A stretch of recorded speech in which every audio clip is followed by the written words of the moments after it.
Muy bien, muy buenos días. Buenos días a todos los estimados amigos del IEMED. Hoy contamos con una sesión muy especial.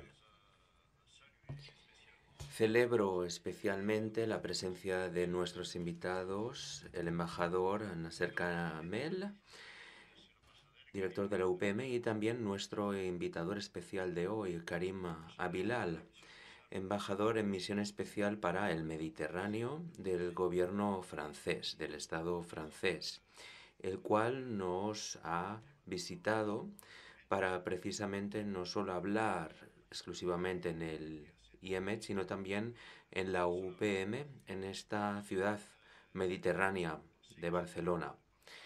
Consideramos que era una muy buena ocasión poder compartir su perspectiva, no solo a puerta cerrada, sino también con los amigos del IEMED y con las personas interesadas de los temas del Mediterráneo, los miembros españoles de la Fundación Annalín. En el marco de España tenemos unos 150 miembros de la red Annalín.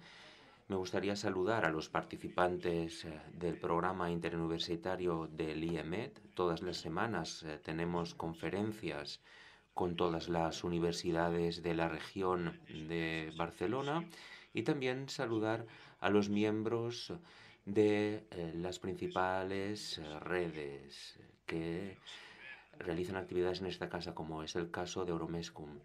Tuvimos la conferencia anual de la red y la red 5+5 del Mediterráneo Occidental. Por consiguiente, considero que todas estas personas están muy interesados respecto a lo que el embajador Karim Amilal nos explicará. Sé que usted es profesor de ciencias políticas, embajador de temas mediterráneos para el gobierno francés, y también usted es una persona muy implicada en pro de la participación de los jóvenes, protección de las minorías, luchador por la igualdad, la participación de las mujeres y de los jóvenes en la vida pública y de la participación en conjunto de la sociedad civil. Por ello, en un sentido amplio, considero que esta casa, como estaba explicándole antes, siempre se ha implicado para estimular la participación de la ciudad, de la sociedad civil. Queremos ser útiles para este fin en todos los proyectos euromediterráneos. Por tanto, saludo también especialmente la presencia del secretario general Nasser Kamel entre nosotros y estamos muy satisfechos de su presencia. Sin más dilación, le paso la palabra y le escucharé atentamente con muchísimo interés. Tiene usted la palabra. Muy buenos días a todos. Muchísimas gracias, señor presidente, señor embajador, señor secretario general, señor director ejecutivo. Muchísimas gracias por su hospitalidad y también, tal vez, por el trabajo seguramente que realizan en el IEMET. Es un trabajo importante y, como estaba diciendo hace un instante, bien, necesitamos la sociedad civil y el Mediterráneo aún más, conjuntamente con los estados y todos aquellos que trabajan diariamente para construir este espacio político que, cabe mencionar, no está funcionando demasiado bien hoy por hoy. El Mediterráneo, lo sabemos, lo vemos cada día, está repleto de tensiones, de crisis, de fracturas, y por consiguiente pensar en el Mediterráneo hoy en día es, a fin de cuentas, una cuestión que resulta compleja. Evidentemente, ello no supone que tengamos que tirar la toalla y no hacer nada y no avanzar en este tipo de reflexiones. Esto es lo que yo quiero hacer con celeridad, porque lo que queremos es intercambiar ideas. Me gustaría plantearlo a través de una pregunta que está en el centro de los temas mediterráneos. La pregunta y la cuestión y la problemática de la integración, algo que usted ha mencionado durante la conversación tan agradable que hemos tenido antes y también durante sus palabras de presentación. En el proceso de Barcelona, sin lugar a dudas, señor presidente, usted ha contribuido enormemente y el proceso de Barcelona fue un punto de partida. No tal vez desde la perspectiva política, pero como mínimo ha iniciado un nuevo ciclo. Ciertamente es que cuando miramos hacia atrás y nos situamos a mediados de los años 90, hace un cuarto de siglo, el año pasado celebramos el 25º aniversario del proceso de Barcelona. Pues bien, las cosas han ido progresando en cierta medida, pero sin embargo no estamos aún a la altura de las esperanzas que se expresaron en 1995, ya que se trata de un trabajo de largo recorrido y porque el Mediterráneo se ve abocado a construir y para construir se requiere de tiempo. Tenemos buenas esperanzas, parece que todo sigue avanzando porque, contrariamente a las ideas preconcebidas que muy a menudo, por ejemplo, tenemos en Francia, parece como si no sucediera nada en el Mediterráneo desde la perspectiva política. La Unión por el Mediterráneo es una herramienta formidable, es un vehículo extraordinario. Inclusive muchas organizaciones de la sociedad civil, entre las que se encuentran el IEMET, están muy implicadas. Consideremos que hay dos visiones que son opuestas, las cuales son distantes. Dos visiones contradictorias desde hace bastante tiempo. La primera visión es la optimista, la que sugiere que todo va bien en el Mediterráneo. No que solo todo va bien, sino que el Mediterráneo es un espacio coherente, porque el azul del cielo siempre brilla, el paisaje es similar, porque los olivos están por todas partes, porque hay una unicidad en todos los ámbitos y pueblos que comparten puntos en común, existe un espacio y una representación compartida. Y después hay otra perspectiva en contra de la anterior, que es mucho más pesimista, más negativa, y sobre todo es la que ve el Mediterráneo como si fuera un espacio absolutamente y completamente y eternamente fracturado. Espacio de disparidades, espacio donde nada funcione, donde es casi imposible lograr compromisos, donde es imposible alcanzar la toma de decisiones en común, donde es imposible, teniendo en cuenta la inmensidad de sus grietas, poder construir un espacio político coherente y en común. Yo creo que la realidad se sitúa en un término medio. Sin lugar a dudas, hay grietas y fracturas, pero estas grietas no son insuperables. Sin lugar a dudas, se pueden superar, lo cual exige, evidentemente, un conjunto de esfuerzos. El tema que nos ha traído hoy aquí es el de saber si podremos tener más integración y cuáles son los retos que se sitúan en los ámbitos de la integración en el plano intercultural, cultural y más allá. ¿Cuáles son los retos? ¿Cuáles son los retos que tal vez nos impiden o que tenemos que superar para poder seguir con nuestra senda, para precisamente dilatar y hacer avanzar el proceso de Barcelona? Me gustaría mencionar una serie de retos. Tal vez hay algunos muy evidentes como el económico y el demográfico. Es obvio, ello se nos ocurre de entrada cuando hablamos de integración. Estos retos los conocemos bien. Podría hablar de esta cuestión, pero ya que estamos en una organización muy importante que pertenece a la sociedad civil y que expande el papel de la sociedad civil a través de centros de reflexión y de otros think tank, tenemos que ver cuál es el reto en el ámbito cultural e intercultural. Existe un reto con el que nos damos de bruces y es un reto, diría, ya casi virgiliano, más que político. Lo podríamos denominar así. Yo lo denomino el reto E pluribus unum de Virgilio. Es el reto de la diversidad. E pluribus unum es un verso de Virgilio en un poema que se llama Moritum. El verso, no sé sabe exactamente si lo escribió Virgilio, pero desde Virgilio y desde el Imperio Romano, el verso ha tenido un recorrido y es el lema de Estados Unidos, E pluribus unum. ¿Qué significa? La diversidad en la unidad. La unidad participa a través de la diversidad. Y ello considero que es la esencia de cualquier construcción, de cualquier realidad política. Es el lema de Estados Unidos, E pluribus unum, y también podría ser el lema de la Unión Europea.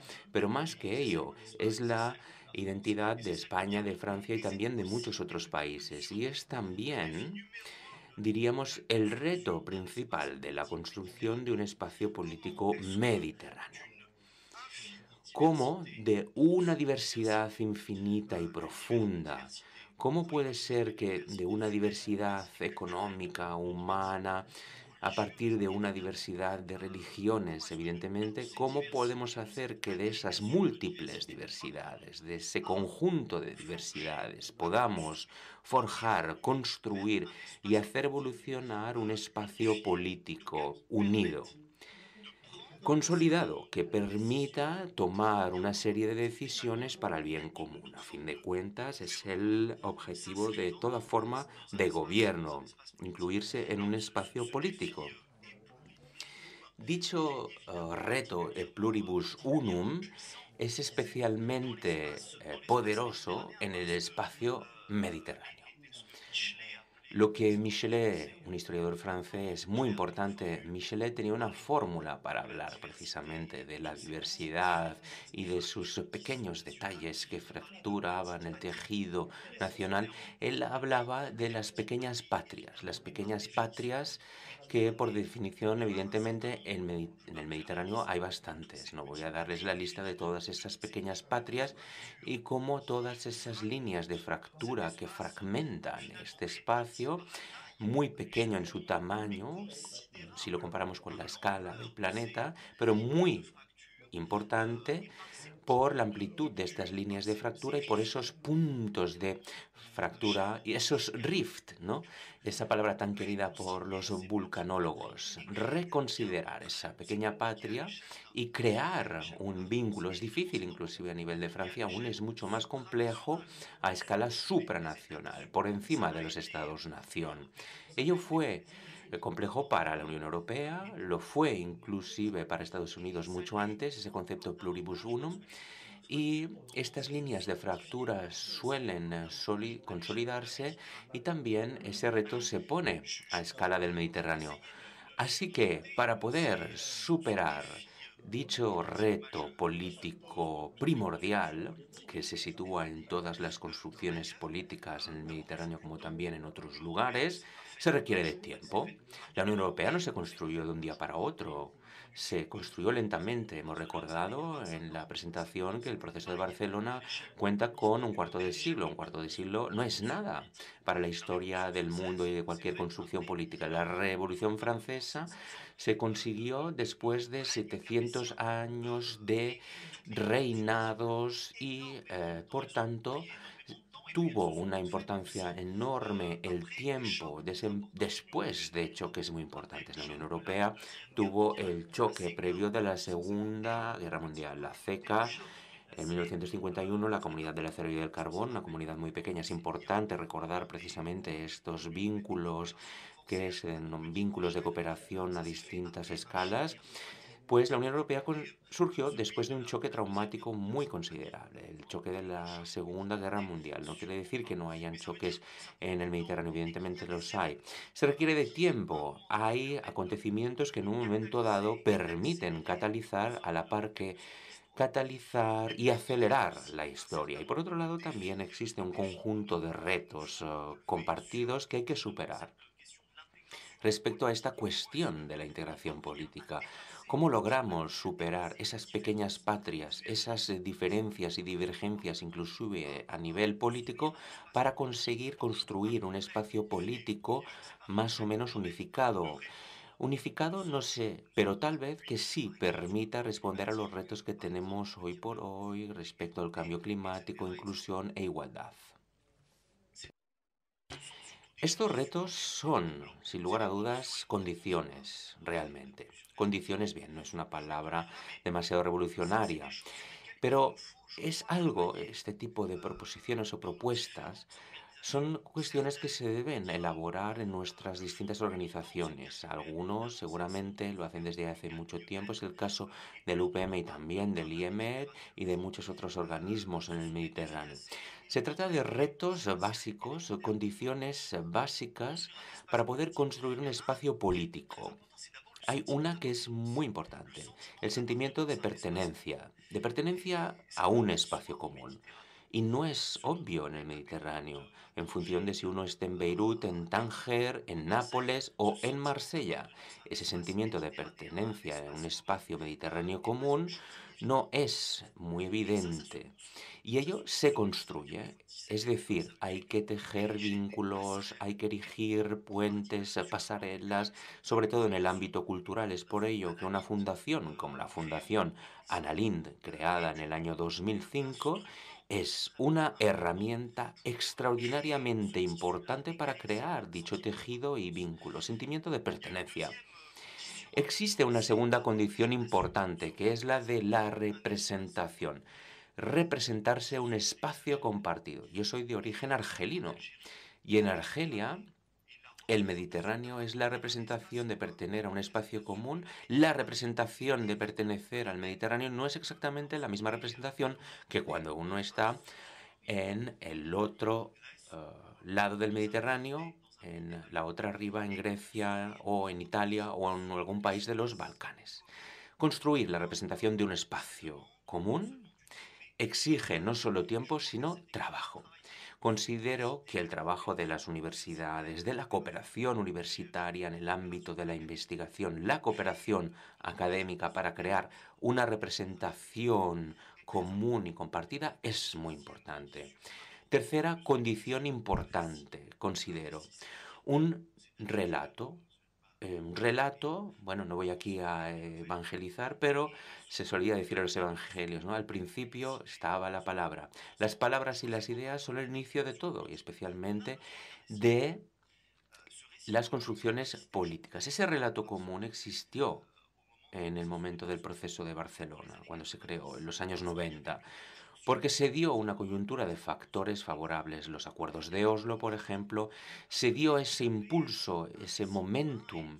Hubo un relato común, una voluntad común de construir bajo y sobre esa narrativa. Yo creo que ese relato común no existe ya más y hay que reconstruirlo.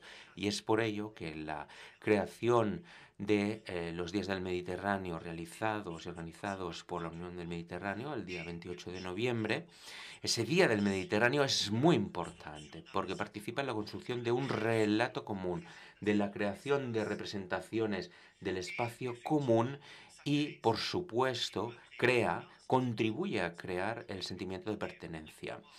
Bien, los días del Mediterráneo deberían ser todos los días, pero es un primer paso importante para contribuir a anclar en las mentes y espíritus ese relato compartido. Y después tenemos otro elemento que es el liderazgo. Llegado a su momento dado, ¿no? Pasó la CECA, pasó con Estados Unidos, la Revolución Francesa se hizo a través del liderazgo. Es necesario un grupo reducido de hombres y personas de buena voluntad para llevar las riendas.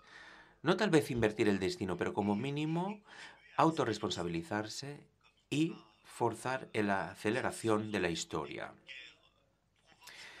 No esperar una guerra para que se produzca la aceleración de la historia. Se necesita que la voluntad de los seres humanos lo hagan. Se necesita liderazgo.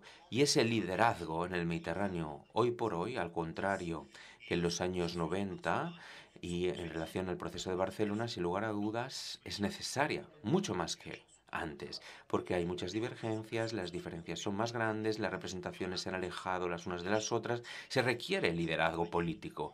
Hay que trabajar con ahínco, por supuesto. El liderazgo político en Mediterráneo no es todo el mundo, no tiene por qué ser la unanimidad. Tiene que ser un grupo de líderes susceptibles de implicarse en un proceso y en una dinámica. De cualquier modo, es algo que se anhela. Todo ello llega, todo ello lo deseamos en circunstancias donde uno no parte de cero, no parte de la nada. Estoy hablando del proceso de Barcelona, he mencionado también otras, la creación de la UPM en 2007-2008, la creación de la Fundación Alalín, inclusive en 2005, y después un conjunto de organizaciones para la vecindad, grupos informales, el 5+5, el MED7, a escala de la Unión Europea.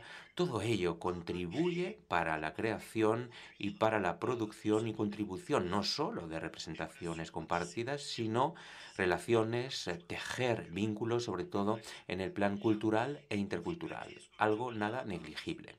Y por tanto, más que nunca, debemos contar con un substrato compartido de valores y principios sobre los cuales uno va a ponerse de acuerdo para poder avanzar.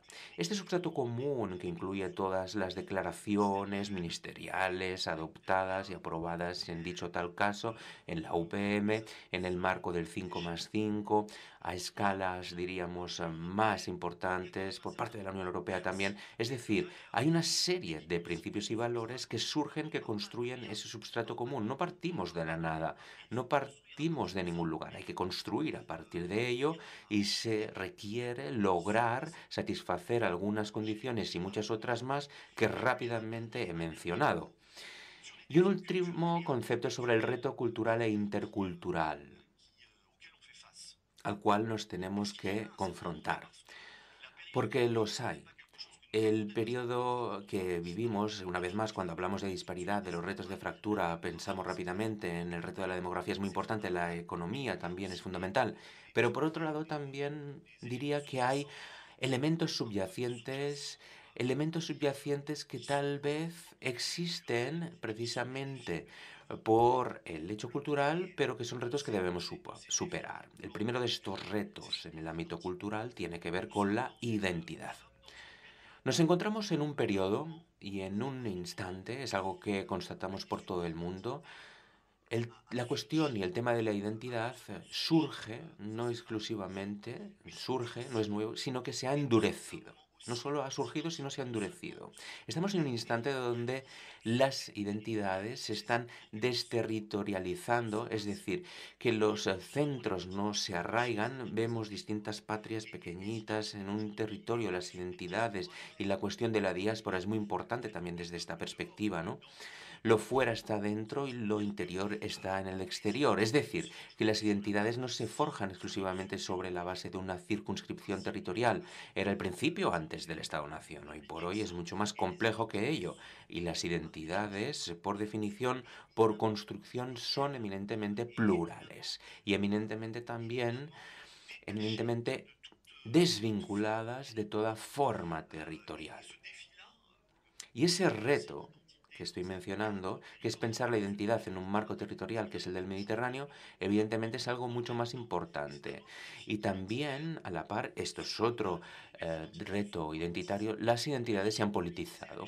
Se han politizado a escala de los estados, se han politizado inclusive en el interior mismo de los estados. Lo vemos diariamente en Francia a través de un conjunto de debates públicos y también de controversias políticas que tenemos, y también se ve a nivel del Mediterráneo a través de un conjunto de estados que politizan la identidad y que politizan las identidades desterritorializadas y esencializadas, fundadas específicamente sobre una serie de creencias que muy a menudo son identidades religiosas, esencializadas, diríamos, e instrumentalizadas. Y es válido a escala de los estados y también es válido en planos infraestáticos. Y ello me lleva al segundo reto, que es importante desde la perspectiva cultural y religiosa.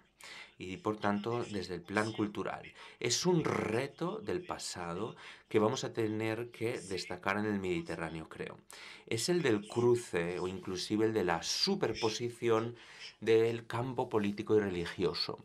Es algo que lo vemos a escala estatal y es algo que vemos en el seno de los estados. Por tanto, considero que es un reto muy importante, antiguo, que no hay que sobreestimar o exagerar, pero sí es importante porque debemos lograr construir un espacio desvinculado de las interferencias y de la influencia de lo religioso. Un espacio político, me refiero a escala mediterránea. En breve pararé mi intervención. Tenemos otro reto, que es el reto de la diversidad cultural. En este plano, y aprovecho para citar un sociólogo alemán que adoro, que se llama Zygmunt Bauman, que tiene el hábito de establecer la diferencia entre la variedad cultural y la variedad de las culturas. La variedad de las culturas contribuyó a esencializar un poco el debate, ¿no? A afianzar las culturas que serían inmutables y que tomaríamos yuxtaponiendo las unas junto a las otras. Y después existe lo que él denomina la variedad cultural, es decir, la dialéctica. Y este es el reto que tenemos que superar en el Mediterráneo. Y precisamente la Fundación Analint es una gran herramienta para ello. Poder llegar a lograr forjar una dialéctica intercultural, es decir, una manera de poder encarar, pensar y proyectar la diversidad cultural, que no entra en contraposición y no se basa solo en identidades fijas, inmutables, sino que permite que dialoguen las unas con las otras de un modo armonioso y de una manera respetuosa. La variedad cultural, la diversidad cultural, que es un poco precisamente el sentido que la UNESCO otorga al concepto de diversidad cultural. Para concluir, y espero no haberme excedido, ¿está bien? Sí, muy bien. Me pueden ustedes interrumpir cuando sea necesario, pero ya concluyo. Decíamos al principio que se daban representaciones cuando hablamos del Mediterráneo. De hecho, Yves Lacoste escribió un libro que se llama Los Mediterráneos, Le Méditerranée. Y siempre en ese imaginario común, cada vez que se llama del Mediterráneo, esta vez no lo he hecho, pero es algo que siempre surge, ¿no? Citamos siempre a Brodel. Y Brodel es uno de aquellos que contribuyó para forjar la concepción y representación de un Mediterráneo realmente, diríamos, irínico. Es un espacio completamente unificado, muy consolidado. Brodel, precisamente en su fantástica obra, él mostró cómo el Mediterráneo era un espacio en sí mismo, lo cual puede contribuir para alimentar la metodología de un Mediterráneo, ese espacio onírico donde desde siempre y ahora en el presente existe de un modo ontológico una identidad común. Yo creo que no, eso sería un error. Esa identidad común hay que construirla, crearla. Es necesario que la sociedad civil se apodere de este tema. Es necesario que las organizaciones políticas e infrapolíticas también se apoderen de ello. La UPM ha contribuido esencialmente y muchas otras. He citado el ejemplo anecdótico, pero no tan anecdótico que ello, del Día del Mediterráneo, porque yo creo que gracias a esas iniciativas podemos construir esta identidad común.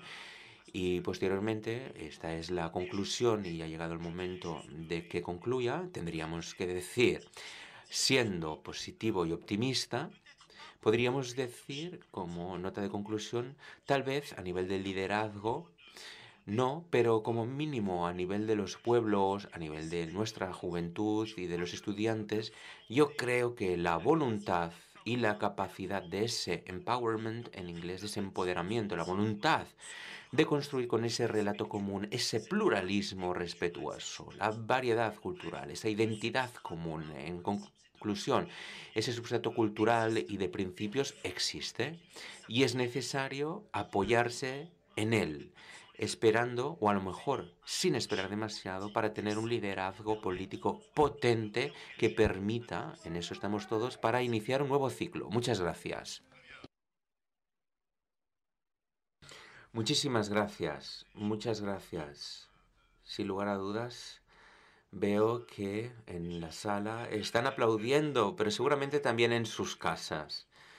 Realmente, realmente estoy transmitiendo este sentimiento porque sé que muchos de nuestros amigos en casa desearían aplaudir. Ahora le voy a pasar la palabra a Josep Ferre, quien ha anotado las preguntas que han ido surgiendo. En primer lugar, vamos a empezar con las preguntas de la sala. Si la sala tiene preguntas que hacer al excelentísimo señor embajador, vamos a empezar por Lourdes Vidal. Muchísimas gracias. Gracias, señora Melal. Muchísimas gracias por esta intervención que es sin lugar a dudas una fuente de inspiración. He pensado en muchas cosas. De entrada, considero que ha sido muy interesante esta cuestión del relato. Hace tiempo que me planteo lo siguiente, aunque uno tenga un relato sólido respecto a este substrato común que tenemos en el Mediterráneo, hay algo que tal vez podría o debería renovarse. Deberíamos buscar algo que tenga un impacto, como si fuera un eco en el espíritu de los jóvenes, en la mentalidad de los jóvenes. Se habla mucho de patrimonio en común, se habla mucho del espíritu del Mediterráneo, del Mare Nostrum, pero no tiene un impacto real en la mentalidad de los jóvenes que están en el norte y en el sur. Por ello considero que deberíamos construir un nuevo relato que sea capaz de movilizar a los jóvenes. Y al hilo de esta movilización, hablemos de movilidad. La movilidad es lo que terminará creando un nexo en común en este espacio euromediterráneo. Por otro lado, usted también ha mencionado a la Fundación Anna Lindh. He tenido la suerte y la ocasión de poder trabajar en el último informe de tendencias interculturales y lo que más me ha sorprendido es que en el seno de los países meridionales existe una muy mala imagen de Europa. Tal vez, y trabajamos mucho en el seno de Europa respecto al diálogo, la inclusividad, el luchar contra el odio, luchar contra el antisemitismo, el discurso del odio, el odio contra los musulmanes. Pero tal vez aún no somos conscientes de esta mala imagen que tenemos en el seno de las sociedades meridionales. Considero que debemos ahondar respecto a este tema porque inclusive en los medios de comunicación y en las redes sociales uno no es capaz de llegar a transmitir una idea más positiva de Europa. Y finalmente, creo que estamos en un instante en el que es muy difícil convencer a nuestros socios del norte de Europa para que se remediterranice la política europea. Pero deberíamos intentarlo como mínimo, para poder reidealizar la política exterior europea como mínimo. Es decir, tomar dichas ideas más idealistas que están en el seno de los proyectos mediterráneos, euromediterráneos, para que puedan tirar de esa recuperación del diálogo, un diálogo ampliado, no solo entre las élites, no exclusivamente entre los convencidos, sino también entre todas estas nuevas generaciones, los movimientos sociales. Estos movimientos de jóvenes que a fin de cuentas son los que podrán cambiar la situación en el futuro. Muchas gracias. Realmente ha sido una fuente de inspiración sus palabras.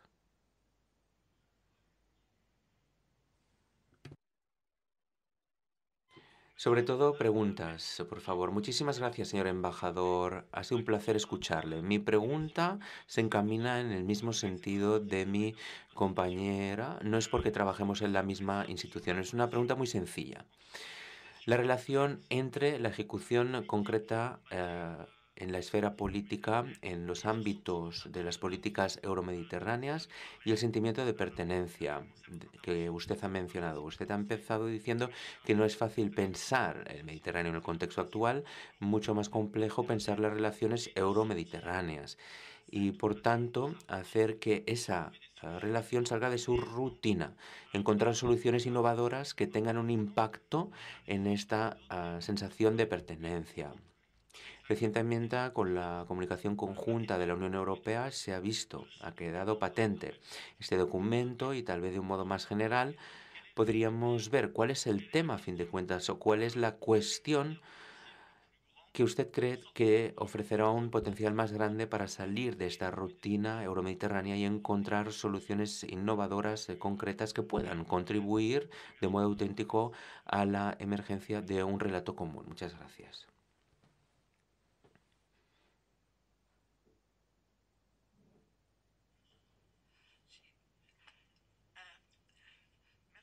Muchas gracias.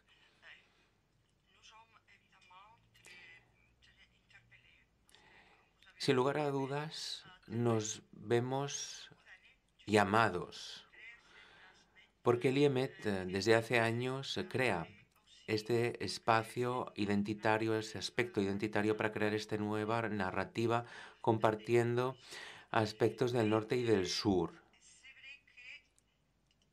Cierto es que actualmente y después del proceso de Barcelona, la sociedad civil es la que presiona a los estados y los gobiernos.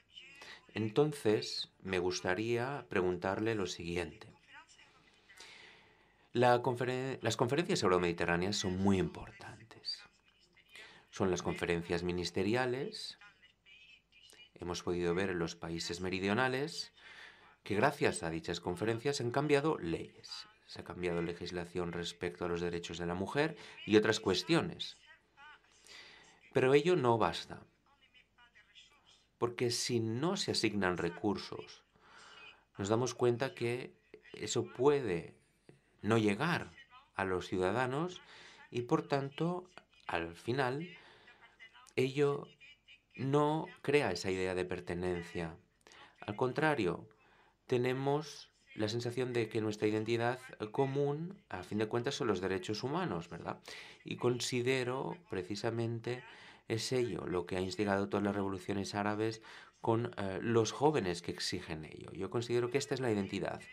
Porque usted ha dicho que actualmente se da la problemática de la religión y precisamente cómo se sitúa ante el papel del Estado, ¿no? En la cuestión de la diáspora, los ciudadanos pierden su identidad marroquí, argelina. Entonces, ¿qué les queda? Les queda solo la vertiente religiosa. Entonces todo ello se convierte en una identidad otra, más poderosa. Por consiguiente, considero que si trabajásemos realmente en los países del sur, pero no exclusivamente con la legislación, sino trabajásemos conjuntamente con la sociedad civil para que los derechos humanos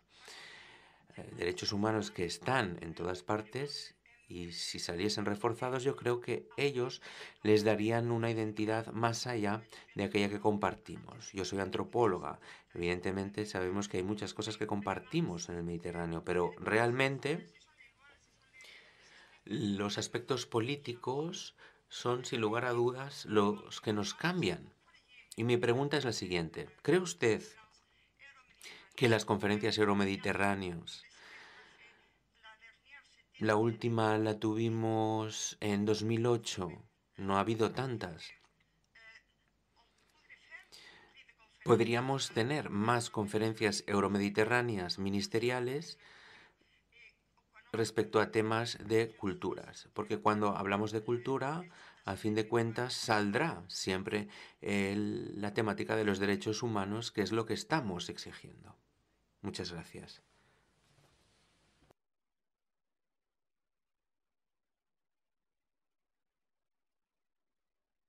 ¿Tenemos más preguntas? Después creo que tendremos otra ronda. En primer lugar, Ana Vidal, respecto a la cuestión del relato.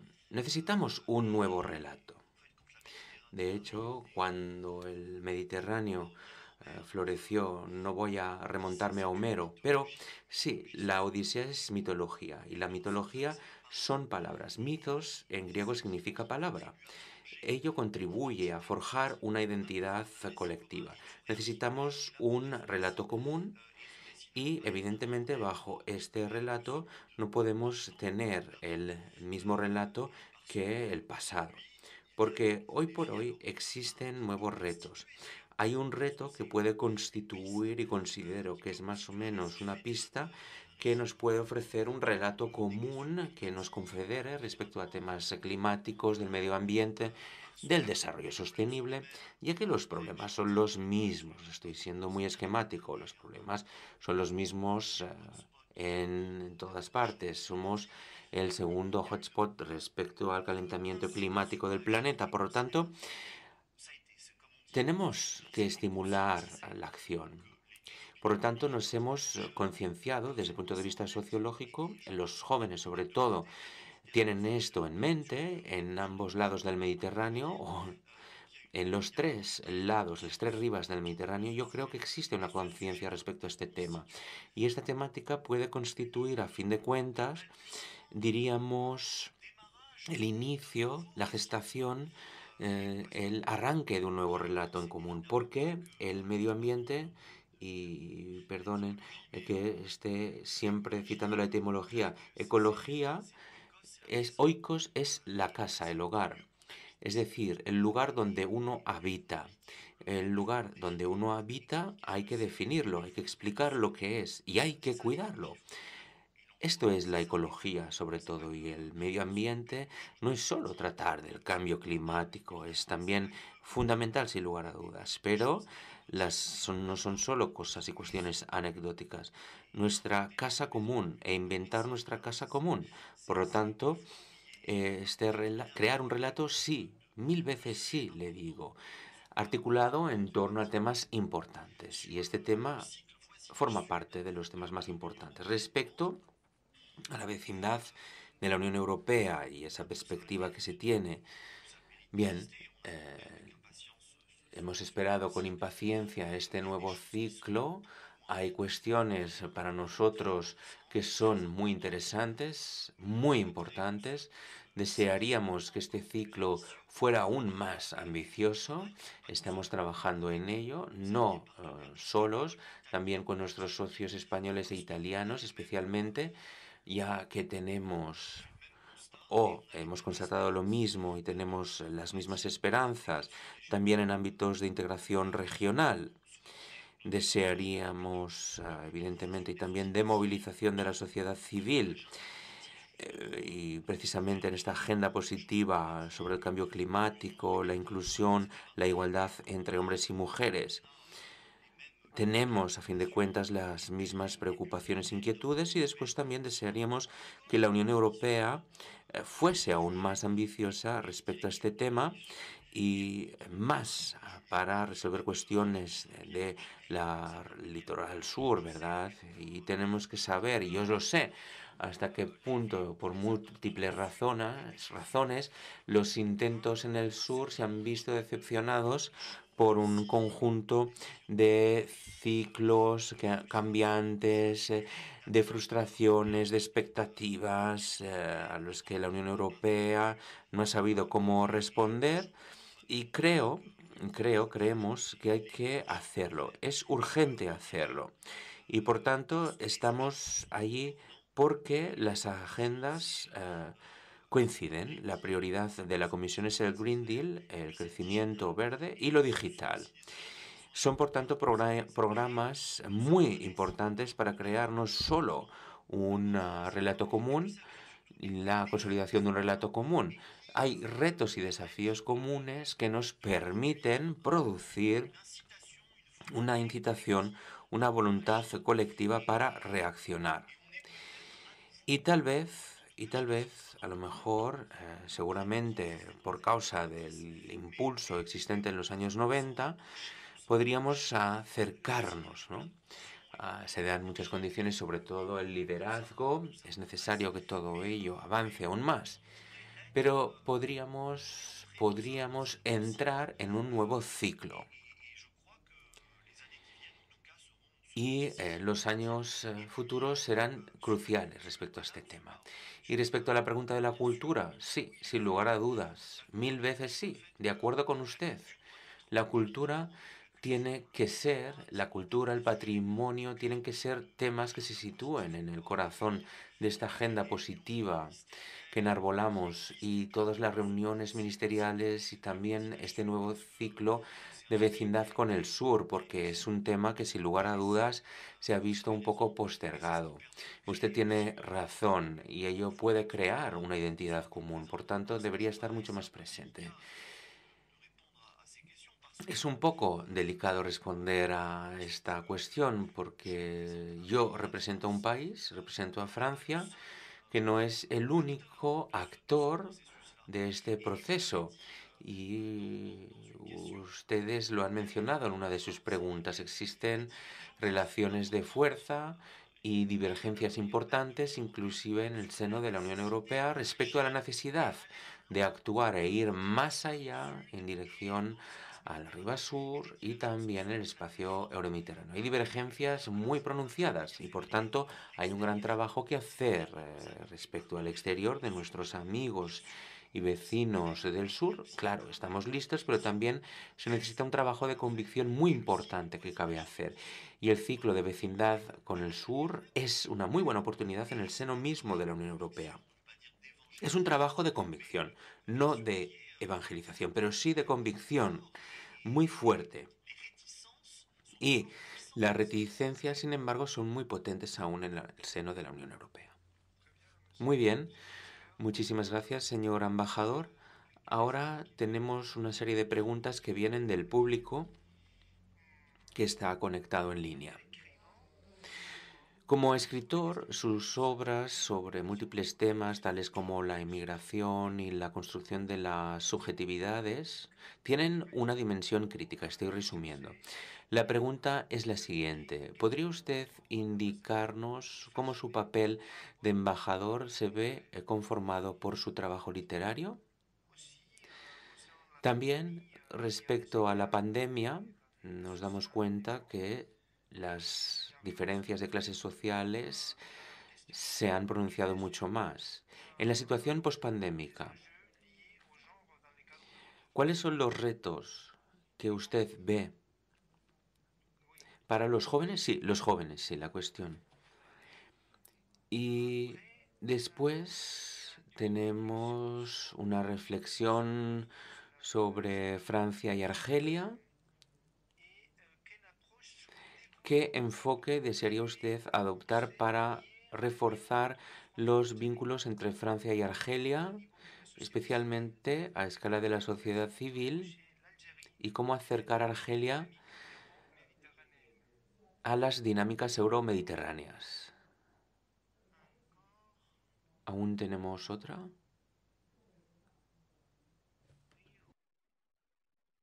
Tenemos varios comentarios para felicitar su intervención. Tenemos una pregunta sobre las ciudades. Las ciudades comparten más vínculos, retos y aspiraciones que los estados entre ellos. En ese sentido, ¿cómo los ayuntamientos y los municipios podrían desempeñar un papel preponderante en esta cohesión pan-mediterránea? También en un contexto mediterráneo político que cada vez más no es tan igualitario, con desigualdades crecientes entre los países mediterráneos y también en el marco de los propios países, ¿cómo se puede construir este espacio mediterráneo en estas condiciones de las desigualdades crecientes y acuciantes en el conjunto del espacio Euromed en cada uno de los países? Tenemos muchos más, pero veremos si tenemos tiempo para responderlos. Muy rápidamente, escritor y embajador, novelista embajador. Bien, no es una paradoja, no es algo antitético. En Francia ha habido, y no solo en Francia ha habido muchos diplomáticos y embajadores que fueron al mismo tiempo o anteriormente escritores, poetas o novelistas. Para mí es muy útil, ya que la experiencia de la escritura es una experiencia intelectual, espiritual, imaginativa, la experiencia del autor, no la del escritor. Refuerza mi relación que yo tengo para con el mundo y cómo contribuyo en mi función profesional. Yo vengo de la sociedad civil y sé hasta qué punto, como la sociedad civil, en sus múltiples vertientes, las universidades, los think tanks, las ONGs, los actores económicos, los actores territoriales, sé bien hasta qué punto todos estos individuos son importantes. No son evidentemente importantes para producir un espacio común, ya que el papel tal lo desempeñan los políticos, pero sí para reforzar las representaciones y para hacer avanzar y producir un relato común. son importantes también, y ello me permite responder también la pregunta de las ciudades, que es muy importante. Porque cuando, y precisamente, existe una reducción del liderazgo, cuando hay mucha crisis política, porque hay mucha tensión y estamos en uno de estos instantes. Hay que ser conscientes de ello. El papel de la sociedad civil, el papel de las ciudades, de las regiones también, en el Mediterráneo, en el ámbito de la cooperación, se ha desmultiplicado. Entonces, idealmente, todo ello debería avanzar, consolidarse, nutrirse mutuamente. Pero lo que sucede es que cuando el diálogo político, bien, es complejo, difícil, más difícil que en el pasado, cuando derrapa ese diálogo político, hay actores, ciudades, sociedad civil, regiones que construyen el Mediterráneo. Sería absolutamente falso y es algo que yo veo en mi rol diario en Marsella, especialmente. Veo lo que hacen todos los colectivos meridionales en el sur de Francia y no solo. Vemos colectivos en la zona del norte de Francia y de ciudades del este de Francia, ¿no? Que tienen cooperación en el Mediterráneo con otras ciudades que nadie sabe, ¿no? Y es algo que el público en general no sabe, lo ignora. Pero el Mediterráneo positivo que avanza existe, está sobre todo allí. Y está sobre todo allí cuando el diálogo político no es tan fuerte como lo era en el pasado. Y nuestro papel es el de instigar, animar, apoyar lo máximo posible estas iniciativas de lo que denominamos la sociedad civil. La sociedad civil sois tal vez todos ustedes, son ustedes, yo tal vez no tanto ahora, la ciudad, los colectivos, los habitantes, y teniendo en cuenta los retos que hemos mencionado, ¿no? De la representación común, de las ideas que se tienen, son actores que hay que movilizar fuertemente. Es lo que intentamos hacer, es lo que haremos en Marsella en otoño, ya que tendremos un foro de sociedad civil mediterránea, y porque a fin de cuentas son actores indispensables a los que hay que animar. Respecto al tema del género y la igualdad hombre-mujer, mujer-hombre, forma parte de las prioridades de nuestra acción exterior en Francia, en líneas generales. Y después también de aquello que mencionamos, nuestra agenda positiva. Todos estos temas importantes que acaban aunando nuestros esfuerzos que queremos aplicar a escala regional y a escala mediterránea es un tema candente. También, como lo serían los temas climáticos y medioambientales, que son, sin lugar a dudas, temas en los que intentamos no ser exclusivamente activos, sino ser una fuente de propuestas, el Foro de la Igualdad. Estamos en muchas iniciativas, como por ejemplo también la cumbre One Planet que tuvo lugar en enero. Es decir, todo ello forma parte de estos temas que pueden contribuir para crear una identidad común. En todo caso, que constituye los retos comunes a los que hay que responder. Y la última pregunta respecto a Argelia. Yo creo, y seguramente el secretario general de la UPM lo puede reafirmar, Argelia es un gran país mediterráneo y es un país muy activo en el plano regional, en el seno también de la UPM, en el seno también de los 5+5, del grupo 5+5. Creo que se trata de un país que tiene una ambición mediterránea fuerte y que como mínimo tiene un papel activo respecto a este tema. Lo que también considero es que hay desafíos. No me gusta el concepto de reconciliación. No creo que Francia y Argelia estén enojadas. No, yo creo que Francia y Argelia tienen vínculos enormes en el ámbito histórico, familiar, en los ámbitos de la implicación e intercambio de población. tenemos centenares y centenares de cooperación también en Argelia, Marruecos, Túnez, con estos tres países del Magreb, además de muchos otros, ¿no? Hay vínculos consolidados y, por tanto, la palabra reconciliación entre Francia y Argelia no es un término muy adecuado. Lo que cabe es simplemente lograr extraer la pasión de los debates. Esto es normal y también como se está haciendo en el ámbito de las relaciones euromediterráneas o más bien mediterráneas, hay que iniciar un nuevo ciclo, un ciclo que sea positivo, donde el pasado no vuelva a surgir sin cesar en nuestras relaciones. Y evidentemente, en lo que a mí respecta, por supuesto, no hay que aniquilar el pasado, no hay que borrar el pasado por parte de los argelinos. Hay que reconocer una serie de cuestiones y es lo que intenta hacer el presidente Emmanuel Macron y es lo que estamos haciendo con nuestros partners argelinos, con el presidente argelino. Es muy complejo, sin lugar a dudas, hay muchos debates, hay mucha hostilidad y reticencia, pero no pasa nada. Hay que avanzar. Como el presidente de Francia dice, hay que trazar un camino, una senda que nos permita avanzar. Y sabemos que entre Francia y Argelia hay vínculos muy importantes, muy positivos, pero también hay una serie de cuestiones que pertenecen al pasado, que tienen que ver con la memoria de la guerra de Argelia, y hay que encontrar los medios conjuntamente para poder crear esta senda. Es un esfuerzo colectivo, no es solo un esfuerzo francés, es lo que intentamos hacer actualmente con el trabajo realizado por Benjamin Stora, realizado a través de las propuestas que ha lanzado.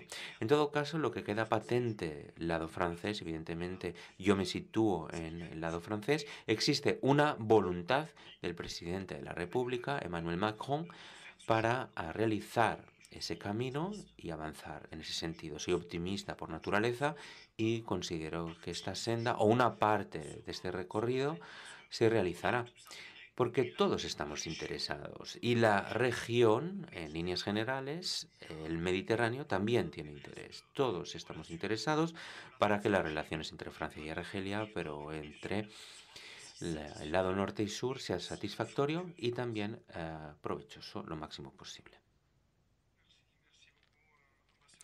Muchas gracias, excelentísimo embajador. Deberíamos concluir, ya que a pesar de tener otras preguntas y también referencias bibliográficas que les podremos ofrecer, que han sido mencionadas en sus palabras. Muchísimas gracias. Gracias a ustedes. Ha sido una intervención muy interesante, sólida. No se ha dejado en el tintero los múltiples temas que no son fáciles de tratar, así que bravo. Muchísimas gracias por habernos complacido con su presencia aquí en el IEMET. Muchísimas gracias a ustedes. Muchas gracias. Gracias por su presencia. Gracias a todos.